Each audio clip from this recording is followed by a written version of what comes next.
CM Chandrababu ఇవాళ అనంతపురం జిల్లాలో పర్యటించబోతున్నారు. Railway over bridge ను ప్రారంభించడంతో పాటుగా రుణమాఫీ చెక్కుల పంపిణీ కూడా చేయనున్నారు బాబు. అనంతరం ధర్మవరంలో బహిరంగ సభలో పాల్గొనబోతున్నారు ముఖ్యమంత్రి. దీంతో స్థానిక నేతలు ఏర్పాట్లను పరిశీలించారు. భద్రతా సౌకర్యాలపై అధికారులకు పలు సూచనలు చేశారు.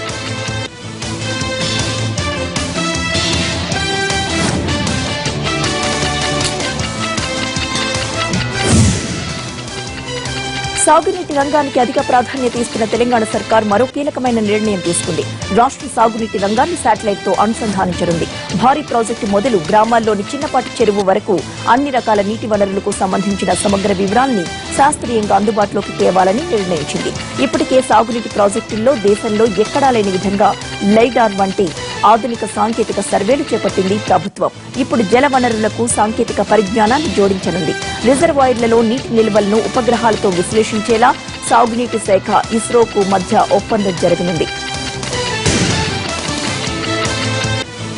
తెలంగాణ ప్రభుత్వ తీరుపై టీటీడీపీ నేతలు పోరుబాట పట్టారు. ఇప్పటికే మల్లన్న సాగర్ ఎంసెట్ 2 లీకేజ్ స్కామ్లపై నిలదీస్తున్న ఆ పార్టీ నేతలు తాజాగా డబుల్ బెడ్రూమ్ ఇళ్ల హామీలపై ఆందోళనకు దిగనున్నారు.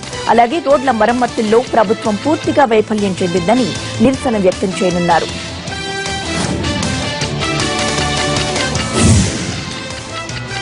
వర్సిటీల సమస్యలు, పోస్టుల భర్తీపై అన్ని యూనివర్సిటీల వీసీలతో ఏపీ విద్యాశాఖ మంత్రి గంటా శ్రీనివాసరావు సమావేశం కానున్నారు. గతంలో వీసీలతో భేటీలో తీసుకున్న నిర్ణయాలపై సమీక్ష జరపనున్నారు. అలాగే శ్రీకృష్ణ దేవరాయ వర్సిటీ సిబ్బందితో రేపు మధ్యాహ్నం సమావేశం కానున్నారు గంటా. త్వరలోని వర్సిటీల్లో చేపట్టే అధ్యాపక పోస్టుల భర్తీపై ప్రధానంగా చర్చించనున్నారు.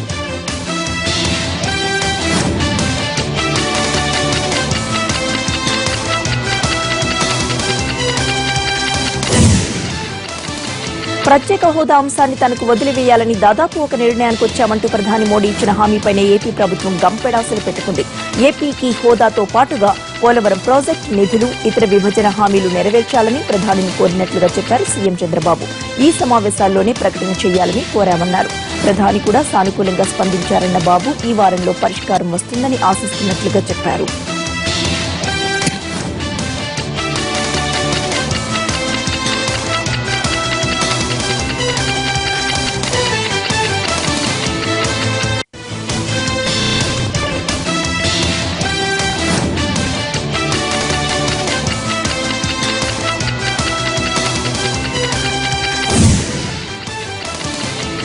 ఎన్డీఏ వైఖరిపై ఆగ్రహం వ్యక్తం చేస్తున్న కాంగ్రెస్, బీజేపీ, టీడీపీ ఆడుతున్న కుట్రను ప్రజల్లోకి తీసుకువెళ్తామంటోంది. మన్మోహన్ ఇచ్చిన హామీలపై తీర్మానాన్ని ప్రవేశపెట్టాలని నిర్ణయించింది. సభలో అబద్దాలు చెప్పిన జైట్లీపైన సభ హక్కుల ఉల్లంఘన నోటీసు ఇస్తామంటోంది. ఈ వ్యవహారాన్ని ప్రజల్లోకి తీసుకువెళ్లడంతో పాటు జాతీయ స్థాయిలో పోరాటం ఉధృతం చేయాలని భావిస్తున్నారు కాంగ్రెస్ నేతలు.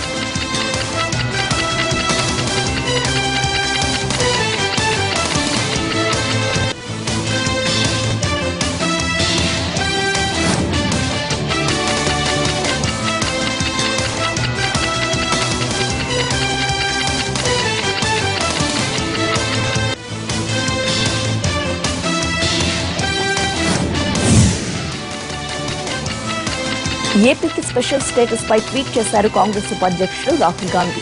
ఏపీకి హోదా ఇవ్వాలని 2014లోనే పార్లమెంట్ నిర్ణయించిందంటూ మోడీని అడ్రస్ చేస్తూ ట్వీట్ చేశారు రాహుల్. 5 కోట్ల మంది ఆంధ్ర ప్రజలను టీడీపీ, బీజేపీ ఎలా మోసం చేశాయో నిండు సభలో ప్రత్యక్షంగా చూశామన్నారు.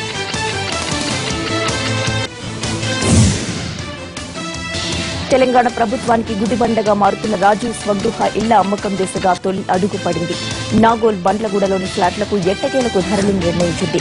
రేపటి నుంచి ఈ నెల 17 వరకు ఆన్లైన్ ద్వారా ఫ్లాట్లను అమ్మకానికి పెట్టింది. ఇళ్ల అమ్మకం ద్వారా సుమారు 900 కోట్ల ఆదాయాన్ని రాబట్టేందుకు ప్రణాళికలు సిద్దం చేసింది తెలంగాణ సర్కార్.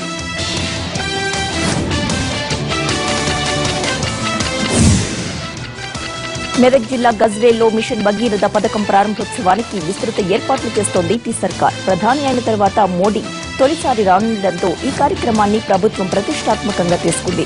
ఇటు అధికారులు, అటు టీఆర్ఎస్ పార్టీ శ్రేణులు పనుల్లో మునిగిపోయారు. కోమటి బండ సమీపంలోని సుమారు 250 ఎకరాల స్థలంలో సభ ఏర్పాట్లు జరుగుతున్నాయి. మిషన్ భగీరథతో పాటు పలు అభివృద్ది కార్యక్రమాలకు మోడీ శంకుస్థాపన చేస్తారు. కృష్ణా పుష్కరాలపై AP CM Chandrababu workshop నిర్వహించారు. వివిధ శాఖల ఉన్నతాధికారులు కింది స్థాయి ఉద్యోగులకు దిశానిర్దేశం చేశారు. పుష్కరాల్లో అపశృతులు జరగకుండా చూడాలని అధికారులను ఆదేశించారు. భక్తులకు అసౌకర్యం కలగకుండా ముందస్తు చర్యలు తీసుకోవాలన్నారు బాబు.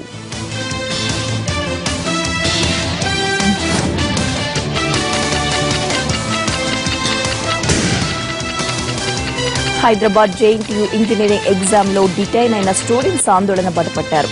ఇంజనీరింగ్ విద్యలో క్రెడిట్ పాయింట్స్ పద్ధతిని తీసివేయాలని డిమాండ్ చేస్తున్నారు. వీరికి పలు విద్యార్థి సంఘాలు మద్దతు తెలిపాయి.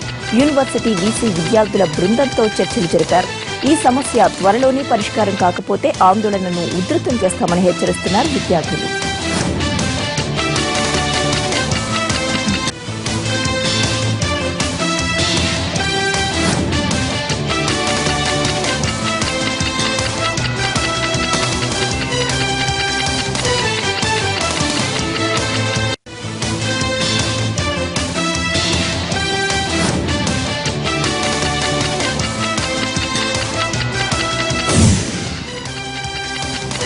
హైదరాబాద్ నేరేడ్మెట్ చెరువులో ఇద్దరు యువతుల ఆత్మహత్య కలకలం రేపుతోంది. మౌనిక, రాజేశ్వరి అనే ఇద్దరు యువతులు సూసైడ్ కు పాల్పడినట్లు తెలుస్తోంది. మృతదేహాల వద్ద సూసైడ్ నోట్లు లభించాయి.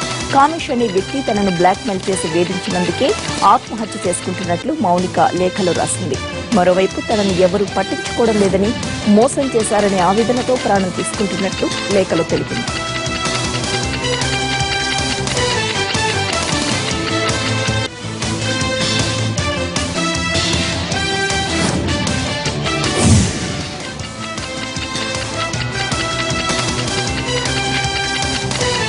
AS-32 విమానం మిస్సింగ్ మిస్టరీ కొనసాగుతూనే ఉంది. రోజులు గడుస్తున్న కొద్దీ తమ వారి రాక కోసం ఆశగా ఎదురు చూస్తున్న బాధిత కుటుంబాల్లో కన్నీరు ఇంకిపోతోంది.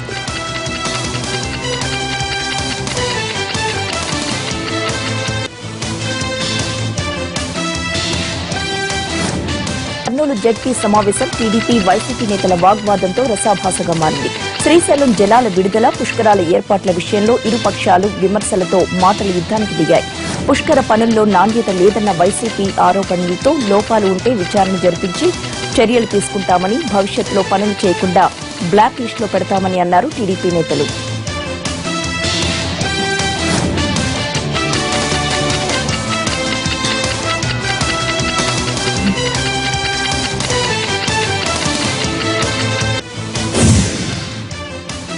విశాఖలో భారీగా నిషేధిత గుట్కా పట్టుబడింది. టాస్క్ ఫోర్స్, ఫుడ్ కంట్రోల్ అధికారులు సంయుక్తంగా దాడులు నిర్వహించారు. 24 లక్షల విలువైన గుట్కా స్వాధీనం చేసుకుని 17 మందిని అదుపులోకి తీసుకున్నారు. ఒరిస్సా నుంచి అక్రమంగా రవాణా చేస్తున్నట్లుగా అధికారులు గుర్తించారు.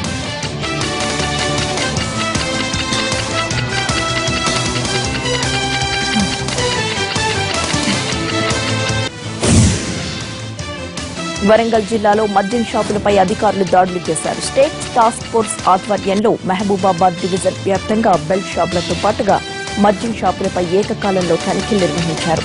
12 కేసులు నమోదు చేశామని, పలుచోట్ల మద్యం శాంపుల్స్ పరీక్షలకు పంపించామని అధికారులు తెలిపారు.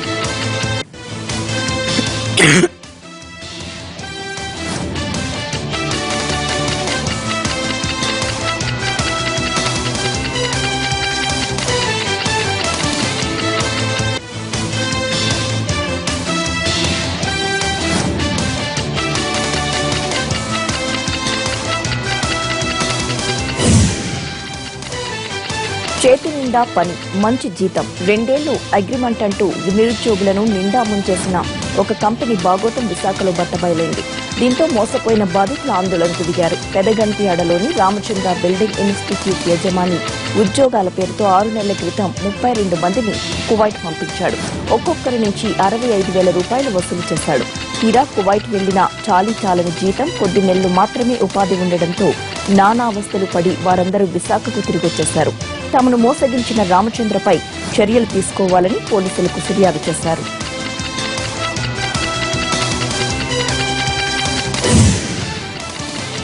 గుంటూరు రూరల్ పరిధిలో దొంగతనాలకు పాల్పడుతున్న 3 పాత నేరస్తులు అరెస్టయ్యారు. ముందుగా బైక్పై రెక్కి నిర్వహించి ఆ తరువాత పథకం ప్రకారం ఇళ్లలో దొంగతనాలకు పాల్పడుతూ ఉంటారని పోలీసులు తెలిపారు. ఇప్పటి వరకు 9 చోట్ల దొంగతనాలు చేసి సుమారు 12 లక్షల నగదు, బంగారం, వెండి వస్తువుల్ని, డాలర్లను, LED టీవీలను స్వాధీనపరుచుకున్నారు.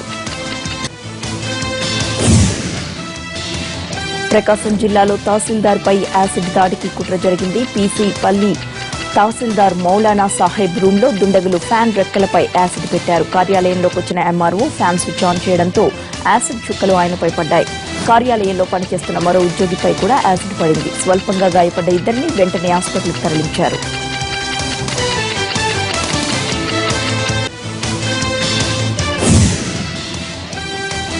ఎగువన కురుస్తున్న వర్షాలకు తెలుగు రాష్ట్రాల్లోని ప్రాజెక్టులు జలకళను సంతరించుకుంటున్నాయి. అటు గోదావరి, ఇటు కృష్ణమ్మ ఉరకలెత్తుతున్నాయి. దీంతో ఈ రెండు నదులపై నిర్మించిన ప్రాజెక్టులు నిండు కుండలను తలపిస్తున్నాయి. ఇన్నాళ్లు నీరు లేక వెలవెలబోయిన కృష్ణమ్మ కూడా ఇప్పుడు బిరబిరా పరుగులు పెడుతోంది.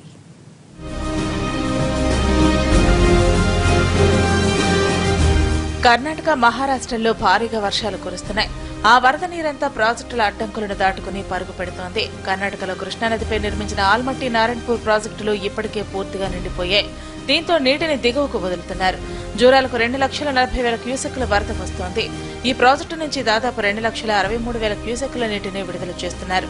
ఈ వరద క్రమంగా శ్రీశైలం జలాశయాన్ని చేరుతోంది. శ్రీశైలం పూర్తిస్థాయి నీటి మట్టం 885 అడుగులు కాగా ప్రస్తుతం 839 అడుగులకు చేరింది. శ్రీశైలం నుంచి విద్యుత్ ఉత్పత్తి చేస్తూ 20,000 క్యూసెక్కుల నీటిని నాగార్జున సాగర్ కు వదులుతున్నారు. నాగార్జున సాగర్ పూర్తి నీటి మట్టం 590 అడుగులు కాగా ప్రస్తుతం 505 అడుగుల నీరు ఉంది. ఇక గోదావరి పరివాహక ప్రాంతాల్లోనూ వర్షాలు కొనసాగుతుండటంతో వరద భారీగానే వస్తోంది. ఆదిలాబాద్ జిల్లాలోని ఎల్లంపల్లి, కడెం ప్రాజెక్టులు పూర్తిగా నిండిపోయాయి. నిజామాబాద్ జిల్లాలోని ఎస్ఆర్ఎస్పీ జలాశయానికి కూడా వరద పెరుగుతోంది.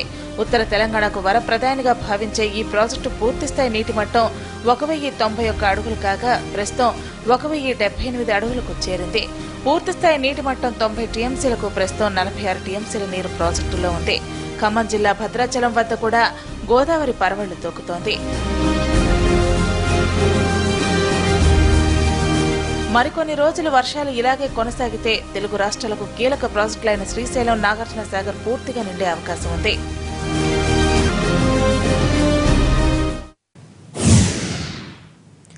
పుష్కర యాత్రికులకు కట్టుదిట్టమైన భద్రత కల్పించేందుకు ఏపీ పోలీసులు రెడీ అయ్యారు. కృష్ణా, గుంటూరు, కర్నూలు జిల్లాల్లో కృష్ణానది పుష్కరాలు జరుగుతున్నప్పటికీ అత్యంత కీలకమైన బెజవాడకు ఎక్కువ మంది వస్తారని అంచనా.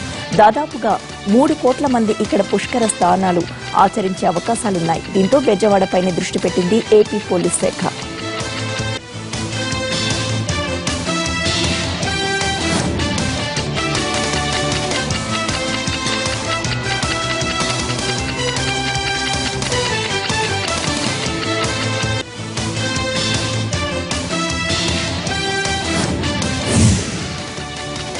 తెలుగు రాష్ట్రాల్లో అంత్య పుష్కరాలు నేత్రపర్వంగా సాగుతున్నాయి. ఇవాళ 7వ రోజు తెల్లవారుజాము నుంచే గోదావరిలో పుణ్యస్నానాలు చేసేందుకు భక్తులు బారులు తీరారు. గోదారమ్మకు పసుపు, కుంకుమలతో ప్రత్యేక పూజలు చేస్తున్నారు. బాసర, భద్రాచలం సన్నిధికి భక్తులు పోటెత్తుతున్నారు. ఏపీలోనూ అంత్య పుష్కరాలు అంగరంగ వైభవంగా జరుగుతున్నాయి. రాజమండ్రి గోదావరి తీరంలో రద్దీ పెరిగింది. భక్తులకు ఎలాంటి ఇబ్బందులు కలగకుండా స్వచ్ఛంద సంస్థలు, అధికారులు చర్యలు తీసుకుంటున్నారు.